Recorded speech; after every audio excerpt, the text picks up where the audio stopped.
What's up, guys? Another video, and today, man, we'll be talking about the Chicago Bulls and just how good they actually are. So now the Bulls are 7-3 of their first 10 games, and what perfect way to make this video. And after last night's 23-point win against one of the best teams in basketball, the Brooklyn Nets, even though Kyrie is out, KD and Harden carried the load on our Bulls to superstar players, and this Nets team is still elite. You got guys like LaMarcus Aldridge just going back, turning the clock back to his Blazer days. You got guys just playing out of element, and yeah, somehow, some way, the Nets are still a good team without Kyrie Irving. Who would have thought? Not like last year when they were literally up 2-0 in the Eastern Conference Finals against the Bucks. This team is still good, okay? Even with Kyrie Irving, Harden and KD is an incredible superstar duo, and this is still one of the top 5 teams in all of basketball, okay? Now on to the Bulls. Like I said, they won last night by 23 points, and man, I waited, like I said, 10 games to give my full judgment on the Bulls. I've watched pretty much close to every single Bulls game, so let me just let you know my whole opinion on the Bulls, and let me just tell you guys just how good they are. But then that, let's get straight into the video, okay? Now, what better way to start off me talking about the Bulls than just talking about the emergence of a guy that has really just been underrated his whole entire career, okay? This is a guy that got most of his traction from being on the Raptors with his best friend Kyle Lowry, and you guessed it, that is DeMar DeRozan, who right now is in the MVP conversation and has been just doing his thing, and then just, in my opinion, overachieving, okay? I knew DeMar is a bucket getter. I know he's a mid-range assassin. I know he's very athletic, but the efficiency for DeMar DeRozan, even hitting his three-point shots, okay? I know it's limited three-point shots, but still, it's looking a lot better than his Spurs and his Raptors days. If he can even have a semi-consistent three, if he's at least like a 32% three-point shooter, that is scary, okay? Because he can get to the mid-range shot with ease, and he is so athletic, okay? On the season, DeMar DeRozan is averaging 26.9 points, 5.6 rebounds, 3.6 assists, 1 steal per game, shooting 50.3% from the field and 39.1% from 3. Like, who would have thought, okay? Just last year, DeMar shot 25% from 3, okay? And his highest three-point percentage in his season is literally 31%. And in 2010, he shot 9.6% from 3. Talk about improvement, okay? DeMar DeRozan, man, like I said, last year, you were so underrated. They put Mike Conley in the All-Star game above you. That is just catastrophic. I know the Jazz were the #1 seed in basketball, and they were, quote-unquote, the best team in basketball. Even though they did lose to the Clippers without Kawhi Leonard with a torn ACL partially, they probably were the best regular season team in basketball when it was all said and done. Playoffs came along and they sadly flopped. And no surprise to myself. But DeRozan has been balling out, carrying the load, because Nikola Vucevic next up. He's just been in a funk, okay? Last night, even against the Nets in a win, he had 11 points, 5 for 14, 1 for 3 from 3, 13 rebounds, 5 assists, 1 steal, and 3 blocks. I literally made a video a couple days ago just how bad Vooch has been struggling, and I thought, hey, he's going up against LaMarcus Aldridge, Blake Griffin, and Paul Millsap. There's no way he doesn't have a good game, and 5 for 14. I literally had to make a tweet about him, literally.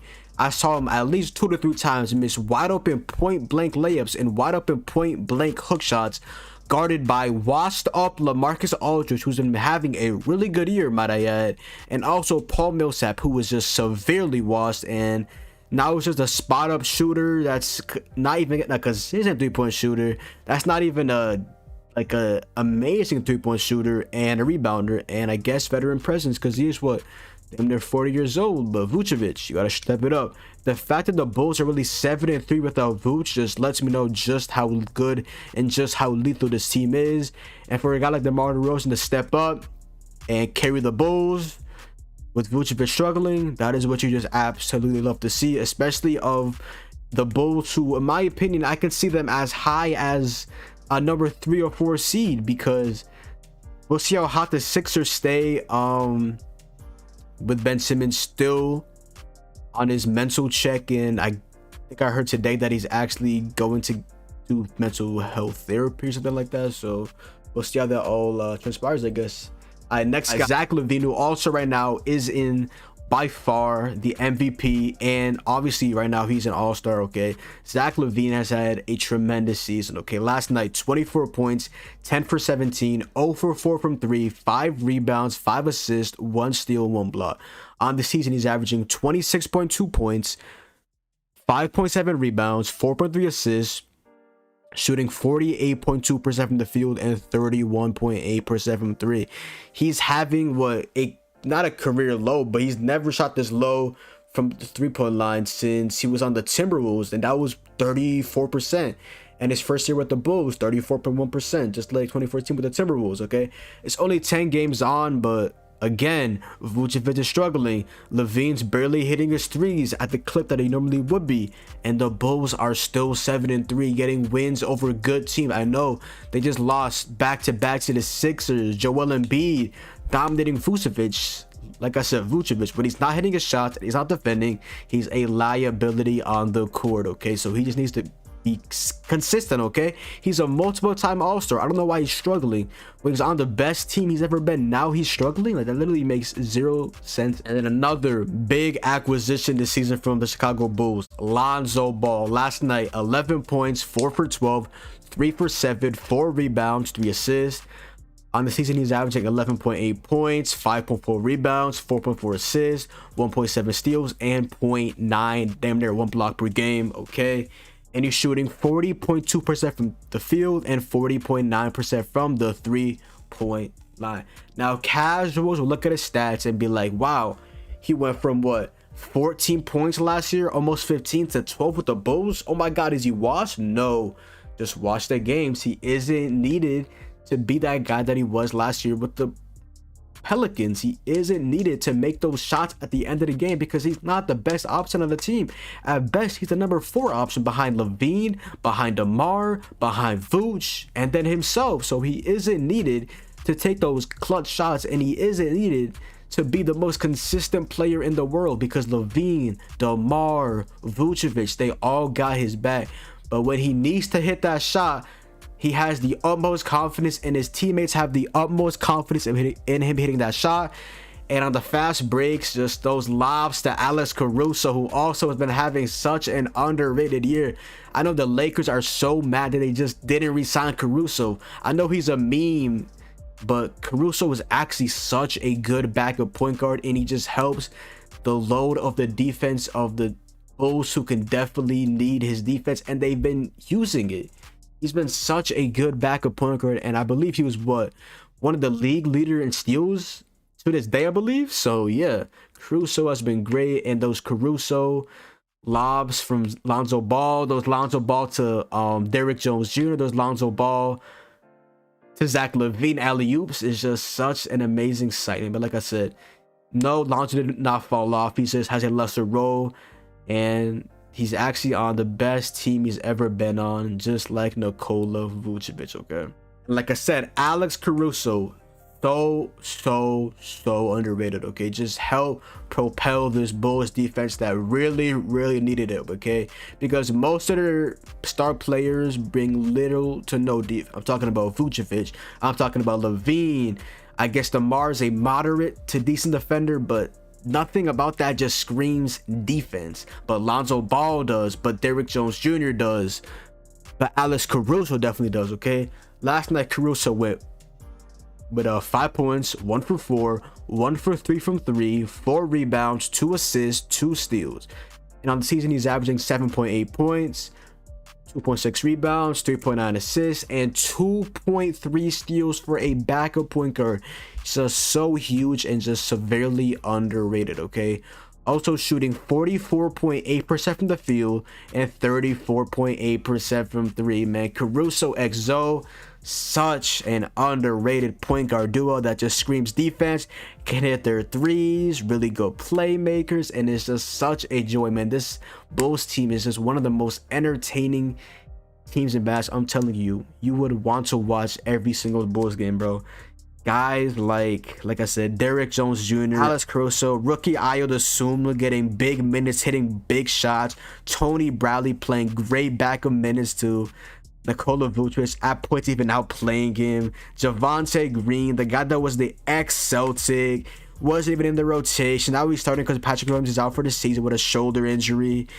Like, just guys just overachieving, and that's what you just absolutely love to see. People that were literally giving up on Javonte Green, like I said, out of the rotation for the Celtics. Most people didn't even know who he was because he was getting no minutes with the Celtics, and now he's starting for one of the top 10 teams in basketball. Okay, so when it is all said and done, just how good are the Chicago Bulls? Okay, I'm going as far to say that they will finish the season as easily a top 10 team in basketball, and I have them right around hovering the 3 to 5 spot in the Eastern Conference. Okay, 5 at worst, 3 at best. Okay, I probably still have the Bucks, I have the Nets, I have the Heat over them slightly. The Sixers, will have to see if they keep up the pace, but I could definitely see the Bulls kind of like overachieving and getting past the Sixers. But that really just all depends on how good they can be without Ben Simmons until they ultimately hopefully trade him, because I doubt we see Ben Simmons come back. Okay, but if he does, then still I might or might not have the Bulls over them depending on all of that. Okay, but by far they are and they will be better than the Hawks, better than the Pistons, better than the Magic, better than the Pacers, better than the Celtics, better than the Hornets, better than Toronto, better than the Knicks, better than the Cavs, and better than the Wizards. So they will be at least minimum a top 5 seed. Okay, I think I had them maybe like 6 behind the Knicks, but no, to my surprise, like I said, just overachieving. That's one word I would use about the Bulls. Who would have thought DeMar DeRozan will be in the MVP convo? Zach LaVine will take yet another lead, even with Vucevic struggling. Bench players just playing some good minutes. Even rookie Ayo Dosunmu from Illinois College is balling, man. Who would have thought, man? But yeah, the Bulls are legit. Bulls fans, here y'all go. After years of misery, after seeing that Derrick Rose tore the ACL, and then your franchise is going to complete shit. Rebuild. You draft this guy, you do this, you get Laurie Market, you trade Jimmy Butler, and now in the 2021 season, you are a top 10 team in basketball. And right now, you are the number 3 seed in the East, sitting at a 7-3 record. And right now, you are like a top 8 team in basketball, and I could see them even go as high as hovering around that 5-6 in the NBA, because they're just such a good team and they have really underrated bench pieces. Okay, but yeah, Bulls, congrats, y'all are finally good, man. The NBA is always good when the Knicks, when the Bulls, when the Celtics, when all these big market teams are good. It's just so good for the NBA and just brings just so much traction back to just such storied franchises, man. But yeah, man, Bulls, congrats, y'all are a very good team. And that is my opinion on the Bulls. Bulls fans, y'all got you a good team, man. Congrats. After all those years, y'all finally got you a good team, man. Congrats to y'all, man. But other than that, yo, that is the video message. Go down below, drop a like, comment down below, sub up. So follow me on Twitch, Twitter, and TikTok. It's your boy John. Hopefully you guys enjoyed the video, and I'm out, man. Peace.